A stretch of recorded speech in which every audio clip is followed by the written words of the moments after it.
Live Dogs, the show where we try to find you some underdogs on the day that provide some good value, as everybody likes making a couple of extra bucks on their bets.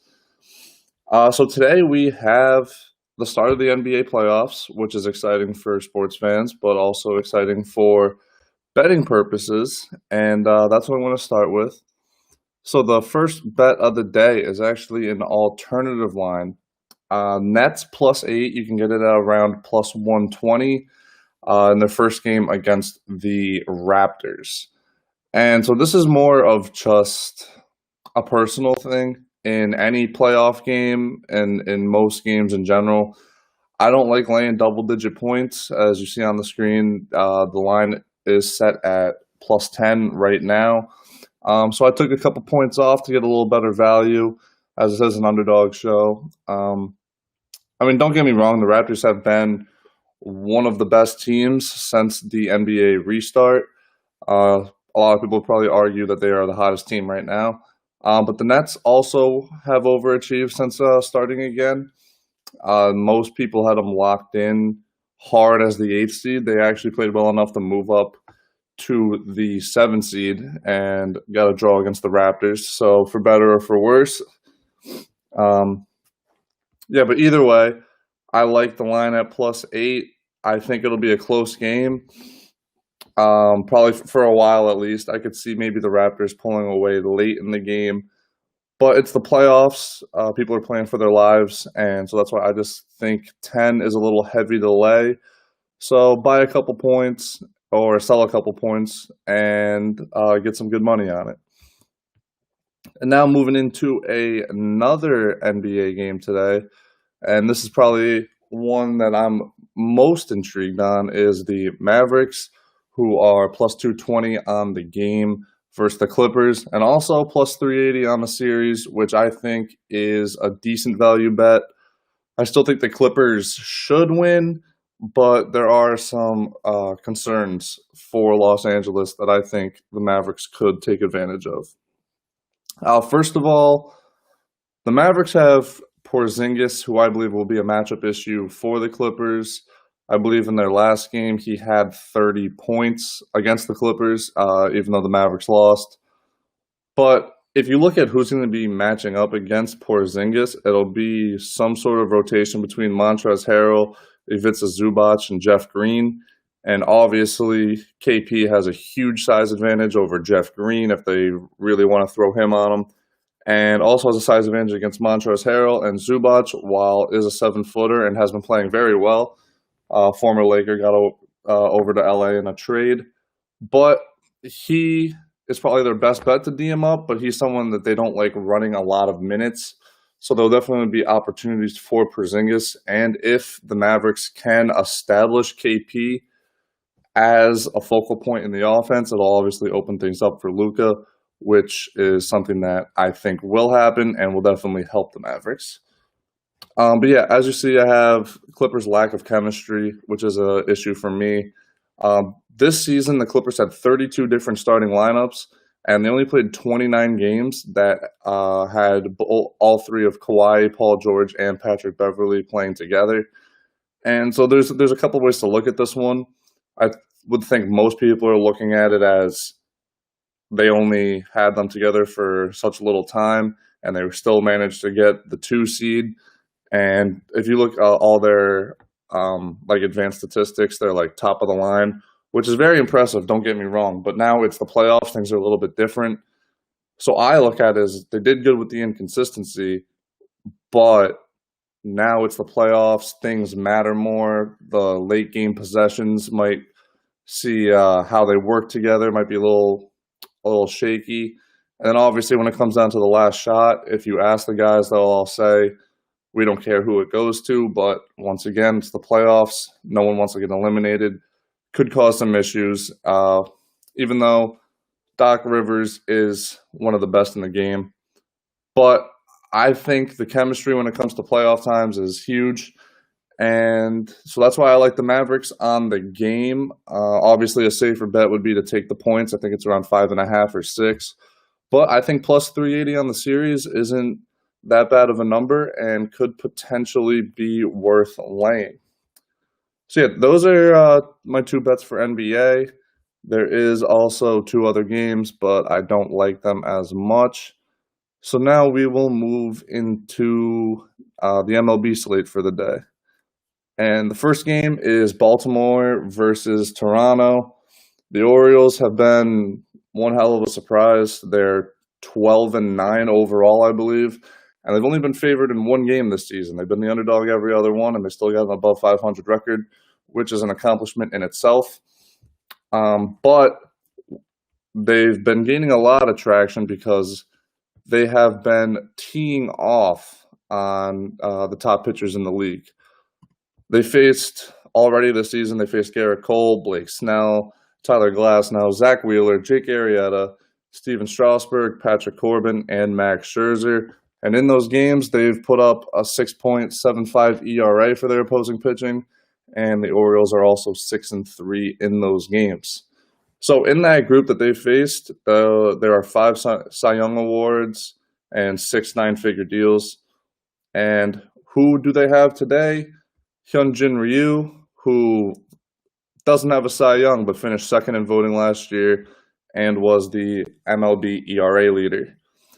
And so even if this trend continues where they're teeing off on the top pitchers, they're also doing well against lefties. I have the numbers up. They're hitting basically 300 against lefties this season with a good on-base percentage and a pretty decent slugging percentage, and all numbers above their right-handed pitching. So you see, only 18.5% of the at-bats are against lefties, but those at-bats make up for 21% of the hits, 31% of the home runs, 21% of the walks, and only 17% of the strikeouts. So, and even the numbers I don't have listed, if there's a stat, the Orioles are better at it against lefties. So it's something that I like here. Don't get me wrong, they can't keep it up. The pitching is eventually going to get to them. The Orioles, while are doing good this year, there's a reason why they've only been favored in one game. It's because this is bound to end eventually. But one of the things with the short season is you only need a little bit of a run to make something special happen to make the playoffs. Another bet that I've been seeing a lot from people on Twitter that I follow is betting the Orioles team total over. I believe it's set at 3 today, but it's been hitting like crazy, especially because they've been getting such low numbers against these top pitchers that I was talking about, and have been doing well against them. But yeah, so Orioles plus 130 over the Blue Jays. I really like that today. And BetQL also says there is some value in that one. So it's not just me on this one. And now moving into another game in the MLB slate.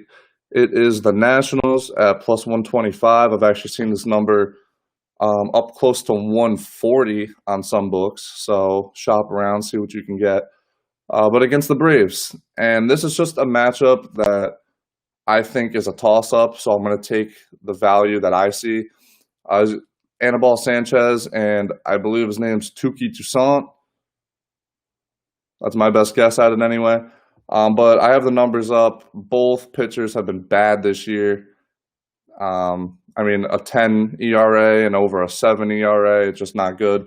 I will say Touki maybe does have a little bit of an edge just looking at the numbers.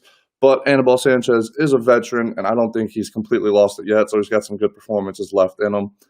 But with two pitchers being bad, I'll take the edge at the plate, which if you look at the numbers the Nationals have.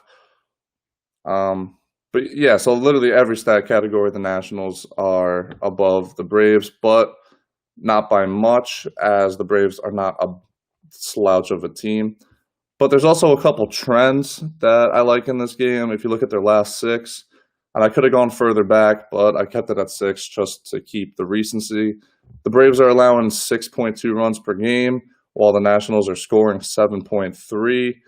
And also, an interesting trend that I found personally, I don't know, you can put however much weight on this as you want, but in the first game of the series, which today is, the Braves are 2-5 in the first games with a run differential of -16, and that does include a 10-1 win. and they're allowing on average 6.9 runs per game in those first games of the series.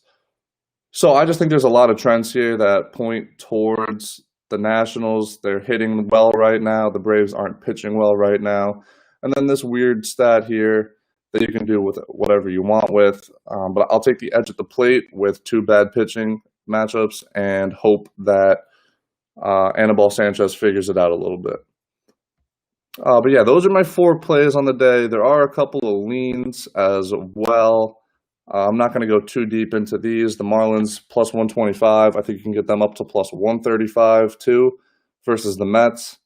And the A's versus the Diamondbacks, which this line, the A's are a little bit of a favorite, or you can get them at around even money. We went with the A's last week with, I believe it's Gannett on the mound today. I could be wrong. We rolled with him last week as they were an underdog, and he got us a win. We're going to roll with him again today as the line is set pretty much at even though the Diamondbacks are doing well. So yeah, those are my picks today. I got 4 picks, 2 MLB, 2 NBA, and also 2 leans, so a total of 6 picks out there. And the recap is the Nets alternative line plus 8 to get some extra value in there. You can also get them by just the 1 point, go Nets plus 9 and still get plus 105, I think.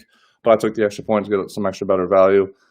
Mavericks plus 220, 225, whatever you get them at versus the Clippers. And also maybe worth a sprinkle on the Mavericks winning the series at like plus 360, plus 380. And then Orioles plus 130 on the Blue Jays and Nats plus 125 on the Braves. So as always, good luck. You can also, I do a very brief recap of numbers. The BetQL website has way more in-depth numbers that I could sit here talking for hours about. I'm trying not to do that. But if you want to go look at that stuff, sign up for an account, use the promo code Mazone. It's on the screen right now. You get 20% off any subscription, whether it's for a week, a year, a month, whatever you want to do with it. And they give out a ton of information that will help you make your bets. So yeah, thank you guys for tuning in. I'll be back tomorrow at 11 o'clock, same time, same place. So thanks again. I'll see you guys tomorrow.